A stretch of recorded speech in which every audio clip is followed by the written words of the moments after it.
want to elaborate a little bit more on my Kabukicho, Tokyo nightlife, red light district, partying, staying out, hookup culture video that I posted the other night. Check out the view here in Tokyo. I posted this video talking about how when I first came to Japan, I found that it was pretty interesting and fun to hang out in the red light district, see all the seediness, the sketchiness, the people puking on themselves, the women of the night, lady boys of the night, how fun that was. And I was never much of a partier myself. However, of course I dabbled. I went through the phases of missing Shuden, missing the last train, going out, staying out until 5 in the morning with my boys, going to karaoke until 5 in the morning, anime cafes, meeting girls, and accidentally missing the last train, staying out at karaoke with them, random love hotels, going out into the red light district and finding sexy massages. I've done it all. And I mean, some of that had utility, I think. Some of that led me to be a better man. Other parts I just wish I never would have done and wish I never got into them. I mean, well, now that I think about it, it is kind of good that I went through all of it, so now I can tell other people and I can use that experience to spread the positive message. But I think that some people in my Discord and a couple other people messaged me on Instagram saying like, hey, in other videos you've talked about the skills that you can acquire by going out, learning how to riz people, riz girls, just riz platonic friends in general, entertain people, go out at night, learn how to be social, learn how to make friends. And of course, I still do believe that. I mean, I'm sure somebody can argue with me about the Christian path and how the best path really is to just meet one girl, never be sexually active or anything like that. Meet one girl, get married to her, and then go from there. However, like, I'm not going to argue against that. I'm not completely sold either way, but I know for me and other friends that I have, it was quite the positive experience to get out and just know that you have the confidence, know that you can meet other girls, you can impress girls, you understand how to date, you understand maybe how to do the dirty a little bit. There's a lot of guys, I feel like, I've said this before, a lot of guys go through life saying, I just want to meet my dream girl, like I'm saving myself for my dream girl.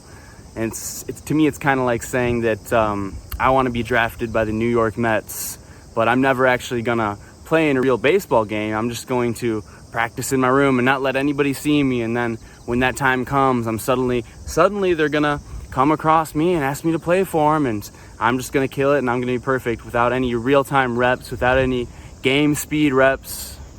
And I do want to say that shit, at least for me, had utility, did build me into the man that I am today. But looking back on it, I also want to be clear that it's not something that you should be stuck in forever. It is simply a stepping stone to gain skills, to move on, because I'm not saying you should never go to Kabukicho, you should never go out until 5 a.m., you should never hook up with girls. Don't get stuck in that, though. It's like the same thing that I remember my older brother telling me this when I got into the service industry in America, waiting tables, making a lot of quick cash with a flexible schedule and relatively fun environment. Learned so many skills there, how to entertain people, how to talk to people, how to shoot the shit with adults. And he was like, don't get stuck in this, because it's really nice to make easy cash. And it's a great stepping stone to help yourself get through college, pick up shifts here and there on the weekends.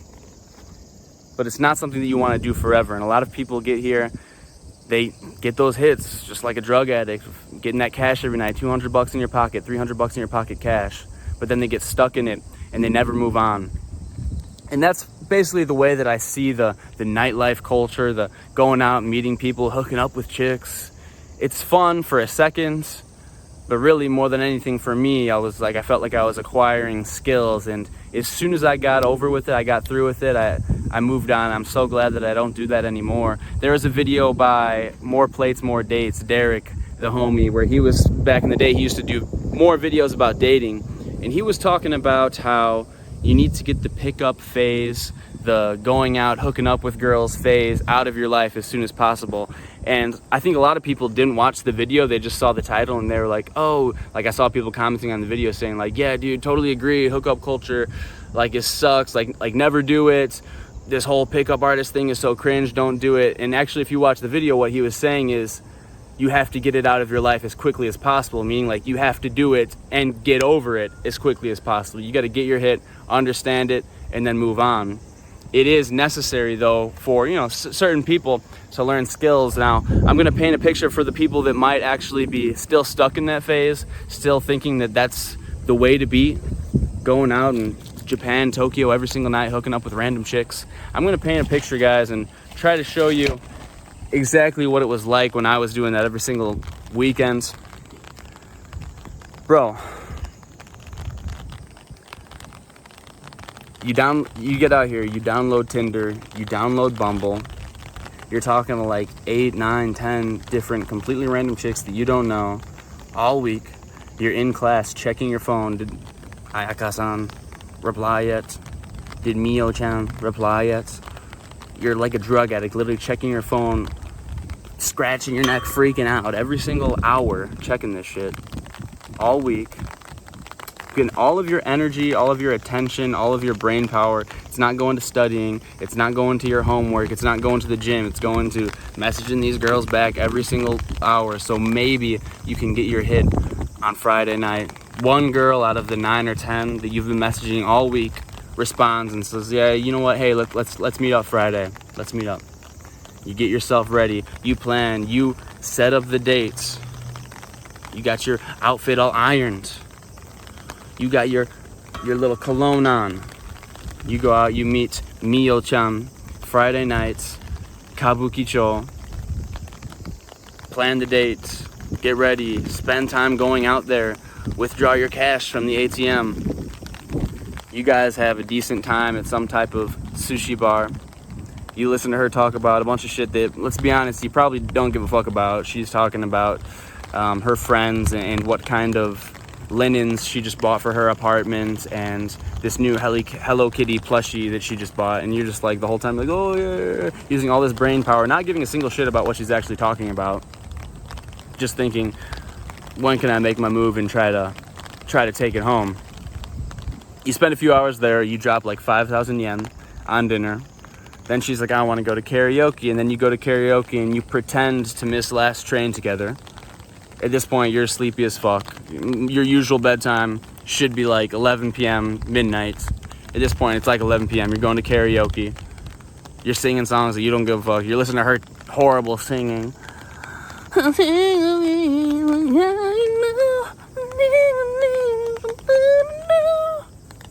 You don't want to hear that shit. Your ears are bleeding. There are drunk people in the rooms to the left of you, in the rooms to the right of you. Wherever you are, terrible, terrible shit that you should never be subjected to. Now you pretend to miss last train together. You're saying, oh shit, where should we go? You just spent another 3,000 yen on karaoke. This is like 8,000 yen at this point. And remember, like all of your brain power and energy for the entire week. You pretend to miss the last train together. Where should we go? Where should we go? You walk into a love hotel. You play the whole stupid game where she acts like she doesn't want to go in. You say, no, come on. She's like, hey, honto, yada, dame, yeah, sasoku janai. And you're just like, no, let's go. And like you play this stupid game that nobody wants to, like, for whatever reason, like I guess some people want to do, but I think nobody wants to do that. That shit sucks. Eventually she goes in with you. Probably you spent like another 600 yen at the convenience store because she wanted to get ryokucha or something like that because she was thirsty, even though she already had a bunch of drinks at the bar and a bunch of drinks at karaoke. But she wants some green tea and maybe like a little Häagen-Dazs, one of those little ice creams. You're back to the Love Hotel, and then you drop Ichiman on the Love Hotel because, guys, everybody knows past like 10 p.m. the Love Hotels usually don't let you just do QK-G-Con, which is like an hour or two. They make you stay the whole night. So then you're spending like Ichiman, which is like $70 on a Love Hotel. So now we're up to like Niman. Now we're up to like 140, 150 bucks. You hook up with her. It's never as good as you think it's going to be. It's never as good as you think it's going to be. And they're playing all these weird games, acting like they don't want you to do shit that they do want you to do. It sucks. It's not fun. You bust your nut. You get in there. Suddenly, post-nut clarity hits you guys. Check out the view again. suddenly post-nut clarity hits you. And you're just like, man, what the fuck am I doing here? What am I doing? I don't even know this girl.